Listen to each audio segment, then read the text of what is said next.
The Russia-Africa summit is underway in the Russian city of St. Petersburg. Giving his welcome address, President Vladimir Putin told African leaders that he would gift them tens of thousands of grains within months, despite Western sanctions, which he says made it harder for Moscow to export its grain and fertilizers. President Putin says Russia is expecting a record grain harvest this year and is ready to replace Ukrainian grain exports to Africa on both commercial aid basis and honor what he says is Moscow's critical role in global food security. Now, responding to Western criticism of Russia's decision to quit the Black Sea Green Deal last week, an arrangement that allowed Ukraine to safely export its grain, Putin reiterated that Moscow left because none of the promises it was given about facilitating its own grain and fertilizer exports had been met. Some Western politicians have said Russia's exit is irresponsible and will result in the suffering of millions of people in poor countries. But Russia says 70% of Ukrainian grain exported due to the grain deal had gone due to high-income or above-average income countries, including in the European Union, and poor countries like Sudan could only receive less than 3% of the shipments. The Russia-Africa summit holding in St. Petersburg comes a couple of weeks after Russia decided to pull out of the Black Sea grain deal. And this was something the Russian president addressed right out the gate at the summit. He assured that Russia can plug the gap and will be able to provide grain to 6 African countries over the next few months. African diplomatic delegations, including those from Ethiopia, South Sudan and Zimbabwe, have arrived in Russia to take part in the country's second Russia-Africa Forum. Similarly, the presidents of Central African Republic, Uganda, as well as leaders from Libya, the Republic of Congo, Cameroon and Burkina Faso joined other delegations for the summit in St. Petersburg. Meanwhile, Nigeria's delegation, led by Vice President Kashim Shettima, also landed at the northern city's airport. On the sidelines of the meeting, Egyptian President Abdel Fattah al-Sisi met with his Russian counterpart, Vladimir Putin. The gathering takes place days after Russian President Vladimir Putin quit the Black Sea Agreement that had enabled Ukraine and Russia, a major grain exporter, to ship food out of its southern ports, despite what Russia calls a military operation in Ukraine. Speaking at the start of the African leaders' meeting, President Putin says he wants to see the African Union become a full member of the G20 Club of Nations in September. Mr. Putin also says Russia can replace Ukrainian grain exports to Africa and supply 6 countries for free. We realize the importance of an uninterrupted supply of foodstuff to African countries. Therefore, we have always paid and will continue to pay special attention to supplying our African friends with wheat, barley, maize and other grain crops, including supplying as humanitarian aid. We will be ready to provide Burkina Faso, Zimbabwe, Mali, Somalia, Central African Republic, Eritrea with 25 to 50,000 tons of grain for free, and we will ensure free delivery of these products to consumers. The Russian leader says his country is expecting a record grain harvest this year and is ready to fill the gap for African countries, both on a commercial and aid basis, and honor what he said was Moscow's critical role in global food security. Staying in Russia, the Defense Ministry says Ukrainian forces are continuing what it called unsuccessful attacks across several fronts. Ministry spokesman for Igor Konashenkov says Russian forces had repelled Ukrainian attacks around the village of Klishivka near Bakhmut and north of Robotyne on the front line in Zaporizhia region. Now, in his video statement today, Konashenkov said confirmed Russian troops had thwarted 4 attacks by the Ukrainian armed forces near the settlement of Klishivka of the self-proclaimed Donetsk People Republic. And youth in Russia agree their lives have changed since the war in Ukraine started. For many, such as 25-year-old data analyst Ivan Sokolov, President Vladimir Putin is the only leader they have known. Many are afraid of the future, near or far off, but none can say there is much they can do to influence Russia's current direction. They have therefore resorted to adjusting to reality and carrying on. The United Nations Security Meeting gathering in New York has been a sound-off room on reactions to Russia's activities in Ukraine since the war began in February last year. In recent times, Russia has increased its attacks on Ukraine, especially since it withdrew from the Black Sea grain deal agreed to last year. The U.S. ambassador to the UN, Linda Thomas-Greenfield, calls for condemnation of Russia's actions and for more support for Ukraine. The humanitarian response plan for 2023 is 29% funded. We are grateful to donors for ensuring that the humanitarian community in Ukraine can continue to support Ukrainians whose lives have been so brutally disrupted by this war. But further funding is desperately needed to help all of those in need. In the first 6 months of 2023, some 7.3 million people have received humanitarian assistance in Ukraine. The United Nations and its humanitarian partners remain committed to providing life-saving humanitarian assistance and safeguarding the lives and dignity of persons affected by the war. Madam President, in the wake of Russia's withdrawal from the Black Sea Initiative, these latest attacks signal a calamitous turn for Ukrainians and the world. This morning, Russia wasted this council's time with another sham meeting, and this one was cruelly ironic, given that Russian forces destroyed Odessa's historic Transfiguration Cathedral just this week with a targeted Russian missile. According to UNESCO, roughly 270 cultural sites have been damaged since President Putin launched his full-scale invasion of Ukraine. The loss of Ukrainian cultural heritage is staggering, and it is truly shameful, and the attack on the historic Transfiguration Cathedral was just one of the many attacks Russia has carried out in the Odessa region this week. The Kremlin's campaign of brutality has been relentless, and the Ukrainian people are paying a heavy price. The world is paying the price for Russia's barbaric attacks. So let's not both sides this issue. Only one country is weaponizing food. Only one country is cynically using its grain as leverage in order to secure support from other countries. And only one country is responsible for the suspension of the Black Sea Grain Initiative. We must all urge Russia to cease its attacks on global food security and extend, expand, and fully implement the Black Sea Grain Initiative. And we must continue to hold Russia accountable for its unprovoked illegal war against Ukraine. We appreciate the clear message from the UN Secretary General, who strongly condemned the Russian Federation missile attack on Odessa. The Secretary General concerns about the increasing threat to Ukrainian culture and heritage are completely justified, as both are considered by the Russian aggressor to be primary targets in their attempts to eliminate the Ukrainian identity.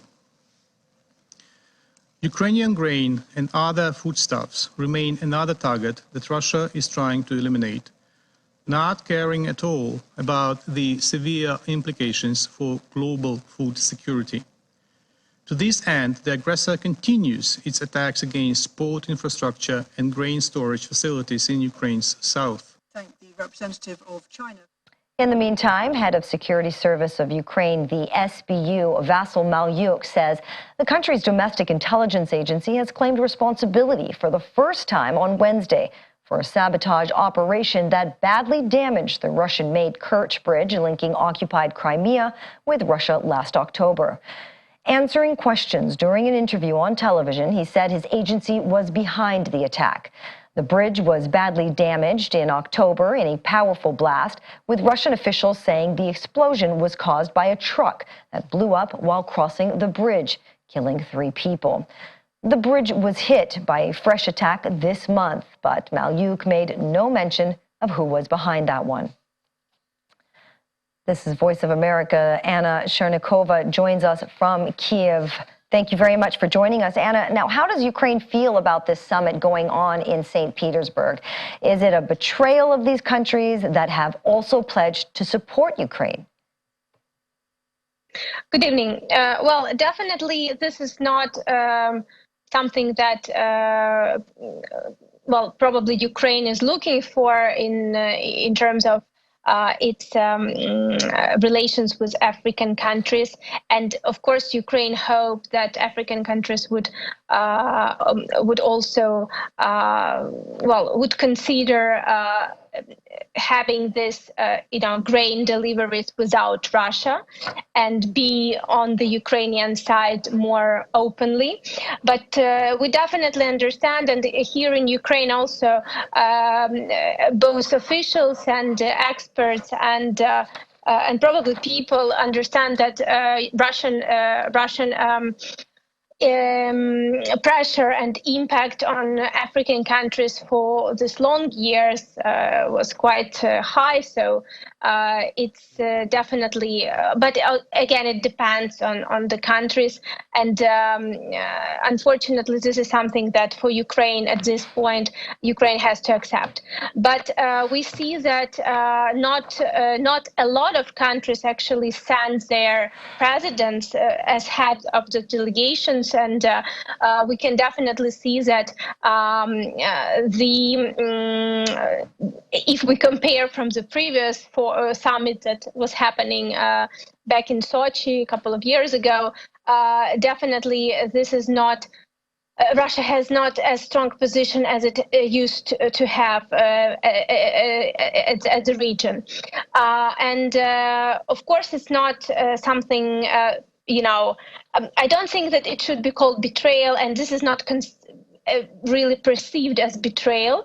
It's perceived as the fact that Ukraine has to, deepen and continue its own relations and its own diplomatic, especially relations with these countries, and agricultural relations, because also we have proposals from Ukrainian officials that actually Ukraine is ready to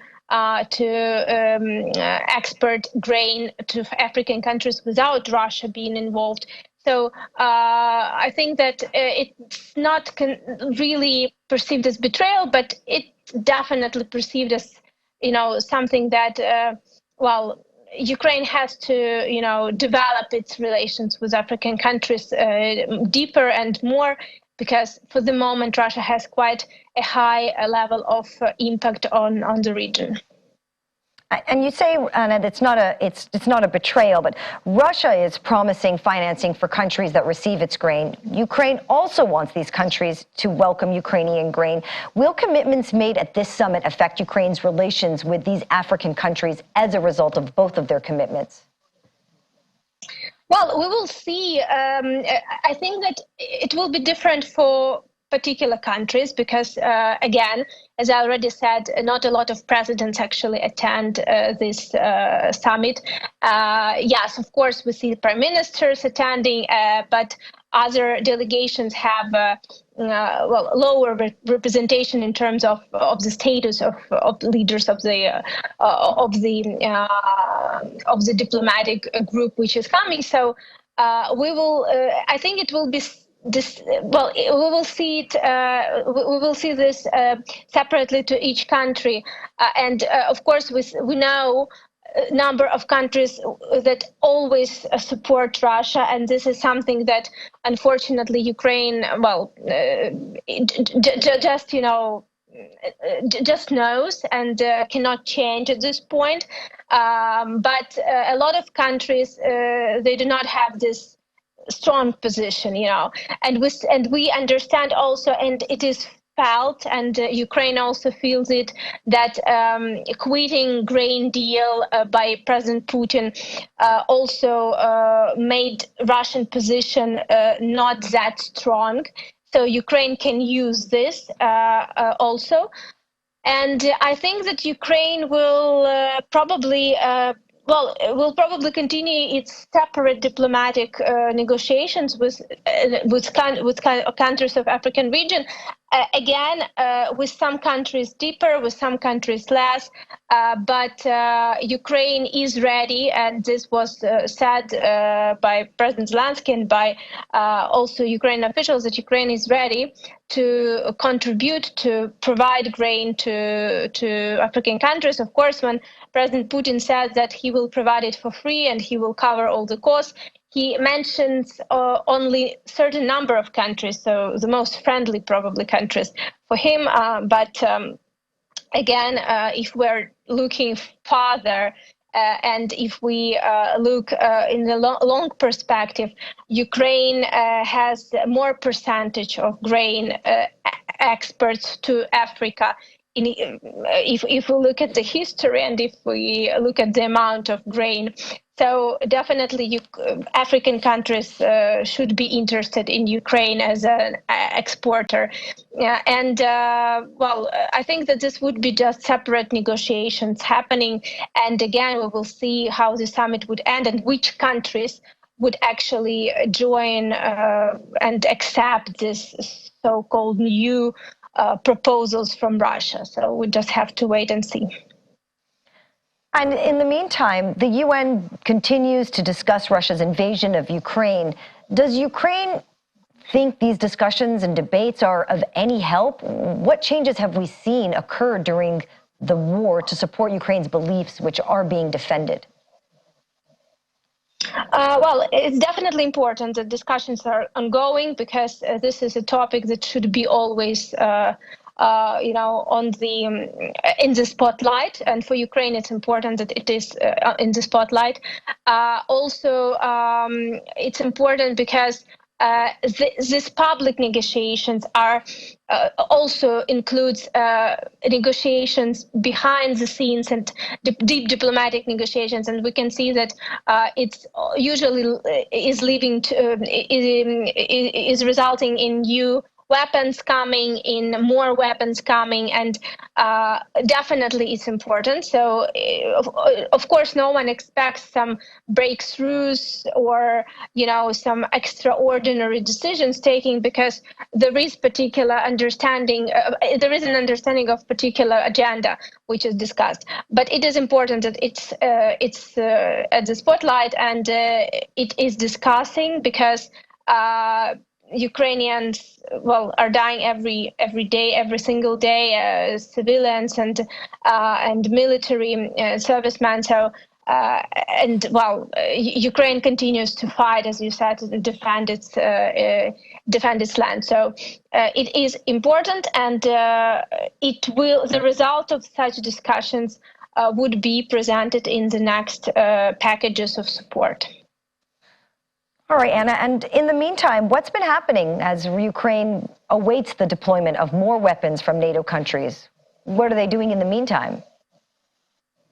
Well, the counteroffensive is ongoing, and we have finally, we have certain official reports and official confirmations that the territory around Bakhmut, the advance around Bakhmut was made by Ukrainian forces. This is a very important area and a very important frontline zone.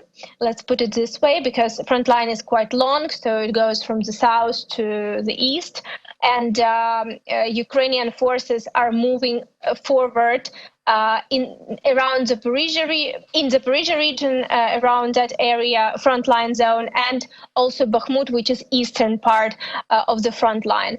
So we can see that there is an advance. It's not fast, but we have to understand that, well, this is war, and Ukrainian forces definitely do not want to hurry up. we hear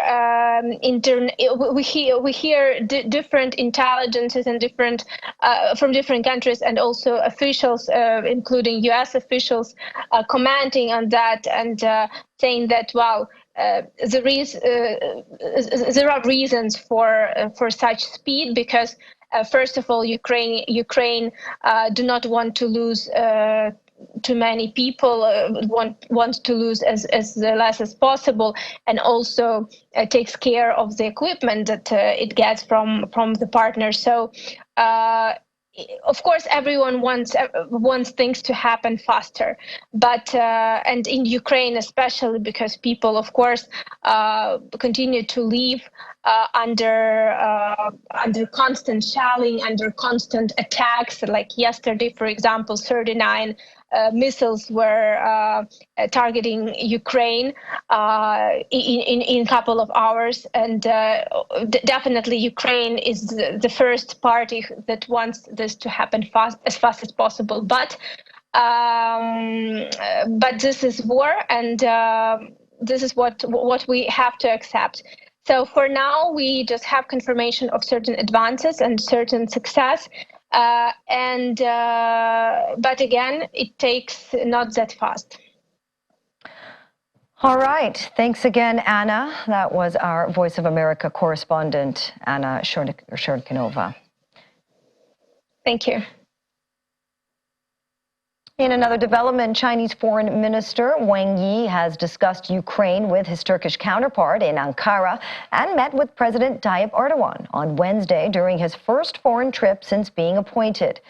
China named Wang a veteran diplomat as its new foreign minister on Tuesday, removing former rising star Xing Yang after a one-month absence from duties barely half a year into the job. Discussions between Wang and Turkish Foreign Minister Hakan Fidan included the latest situation in Ukraine, as well as the global financial system.